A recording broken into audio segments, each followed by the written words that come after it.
Hey guys, welcome to another video. So today I actually just want us to have a conversation. Now I just came back from a driving tests about an hour ago, and something happened at the test center, and I actually made a note so that I don't forget what I wanted to talk about. So if you see me looking on the phone, that's just because I'm trying to get through my point. Now, the test was unfortunately a fail. And by the way, this has nothing to do with the driving test. It's just something that happened with another learner. Now, it's about the second time I am seeing this happen. First was probably somewhere in Sheffield. I believe that was at Handsworth. And I think the second would have been maybe in Maidenwood.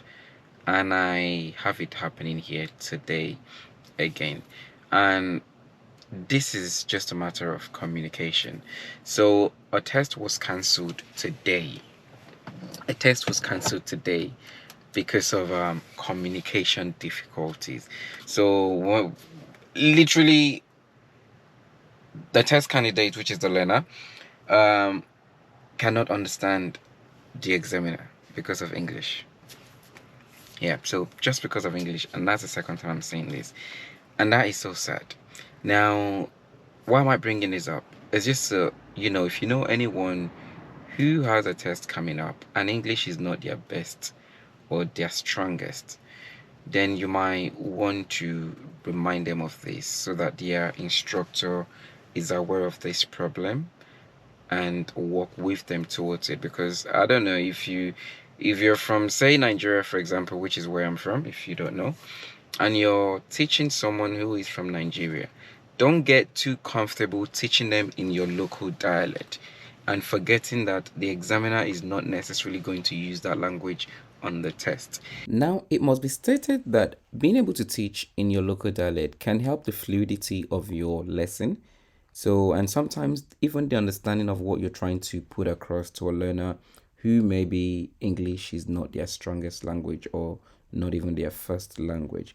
So being able to teach them in the language that they understand the best is very good and can be helpful.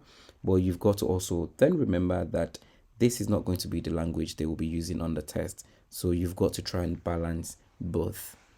Now, I have previously had a learner once who had the same problem. English was a problem.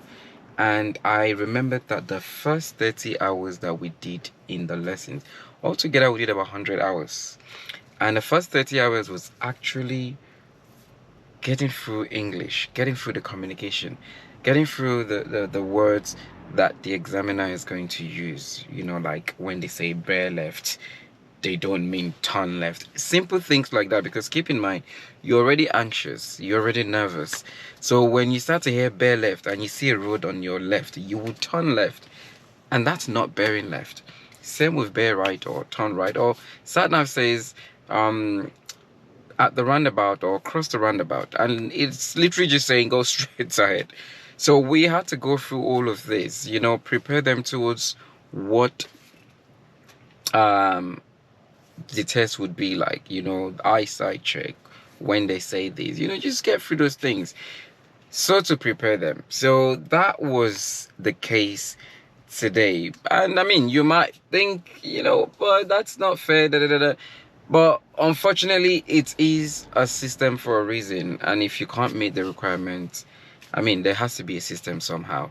So unfortunately, if you can't understand English properly, the examiner can't instruct you, and you can't even follow the sat-nav when they put it. Because don't forget, they're not going to set the sat-nav to speak in your local dialect. That might not even be available for your language on the sat-nav. So that's one. But on the other hand, though, is it actually fair? Because I feel like that's not good. Because it is like, if you don't understand English, then automatically you cannot get a license in this country to drive legally. Unless, if, of course, you come from a country where your license can be used to drive it. No international license, keep in mind. There's some countries that can actually convert their license to use in this country, and you don't have to do the driving test. And in Africa, we only have 2 African countries whose license is actually accepted in the UK without needing to take the test.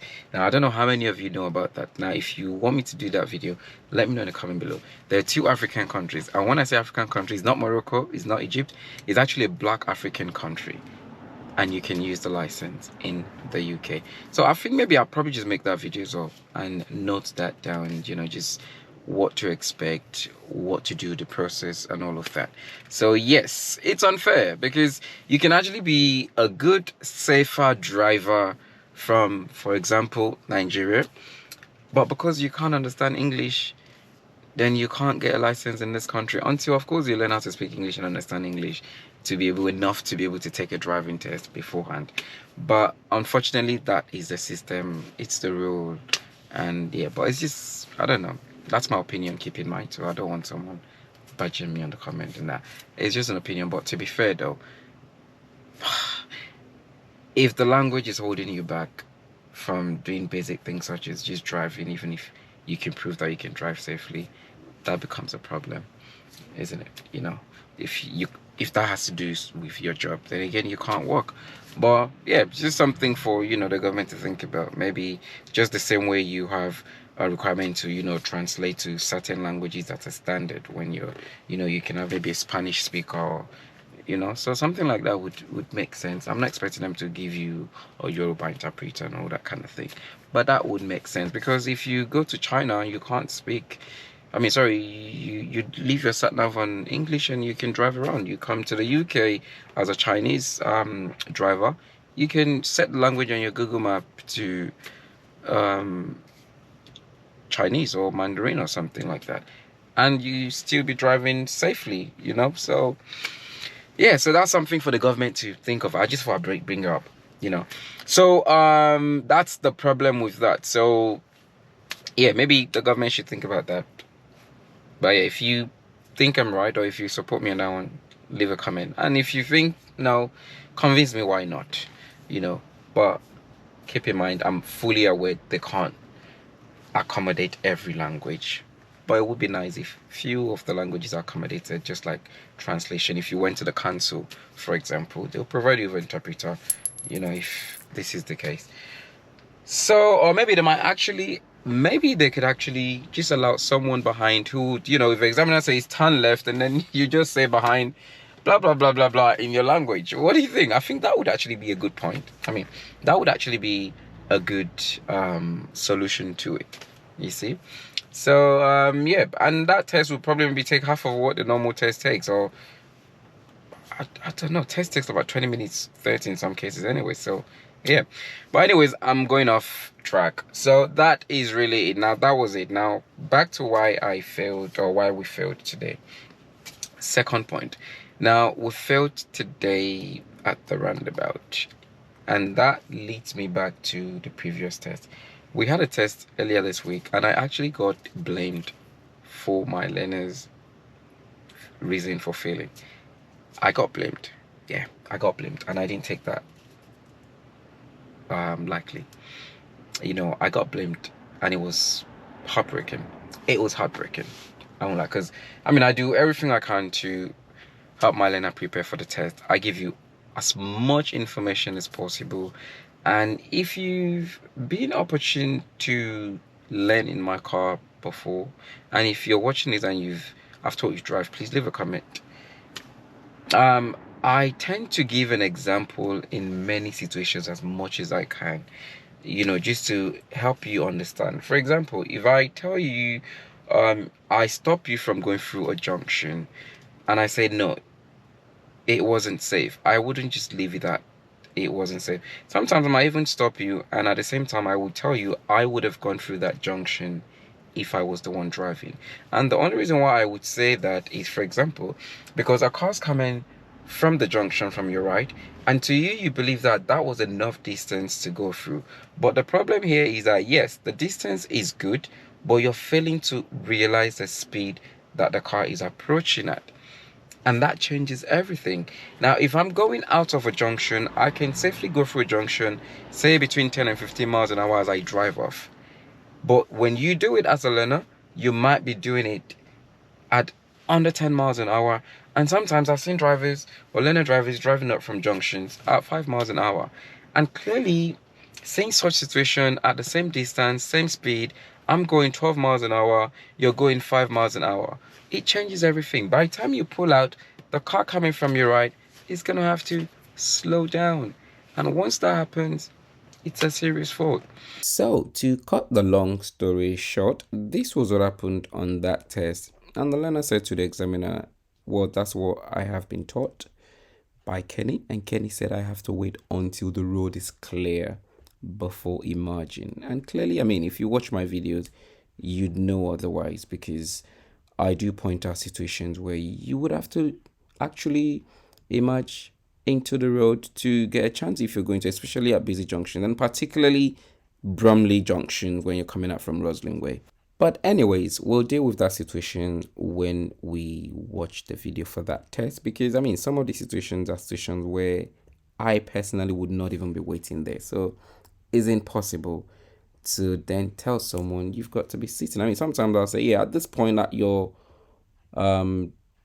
driving skill at the moment, you might not be able to make it, so hence you've got to wait. But the intention is to actually get you to the point where you're able to identify such gaps and be able to take it safely.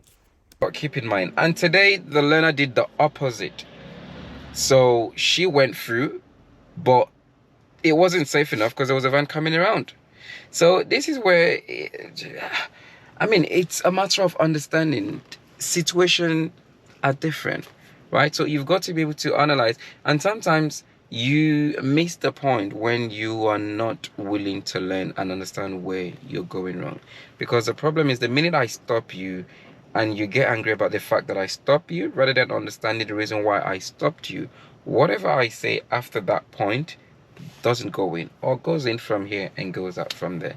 So these are things that you've got to keep in mind, and that's just the conversation for today. And yeah, so keep that in mind. If you know anyone who's going for a test and you know their English or understanding of English is not the best, you might want to just remind them, are you aware of certain, maybe terminologies or language? Even examiners would come, they will try and help as much as possible in terms of breaking the instructions down, like, I mean, where the red car is, I mean, second turn, where the traffic light, something like that. But yeah, so I actually do remember now, the second incident was actually at Bishop Stortford, not at Middlewood in Sheffield. And this time around, they actually did win out. The struggle was already there.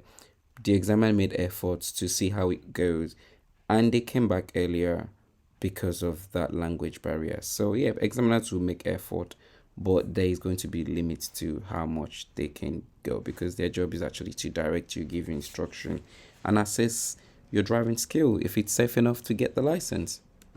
They can't become an interpreter or translator, if I would use that word. So yeah, so that you can prepare yourself. Like I said, I had a learner in such situation, and we had to do that first few hours of going through English classes during the lesson. So we'll go through a situation where I would say something and I would just emphasize on that and point it out. So I've noticed that a lot of people fail just because of things that they don't know, informations that are there that you probably are not aware about, or sometimes just because learners haven't taken enough lessons. And when you don't take enough lessons, there are some situations on the road that would never happen.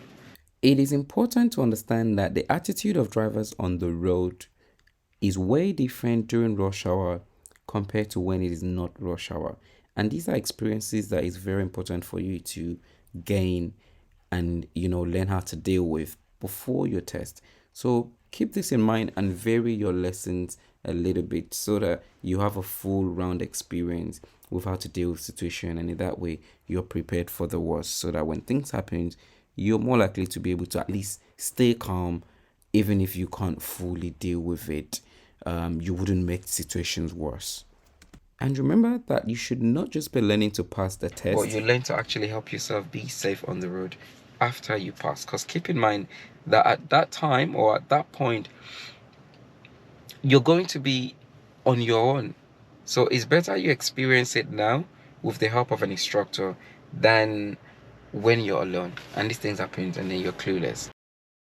So that's it really for today. Now I'm going to make few of these videos this year so that we can just discuss issues around driving tests, and maybe some few tips here and there, things to keep in mind to help you whether during your lessons or during the test itself. So if you think this is a good idea and you like this, then please let me know by the likes on this video so that I have an idea that yeah, you're on board with me on this.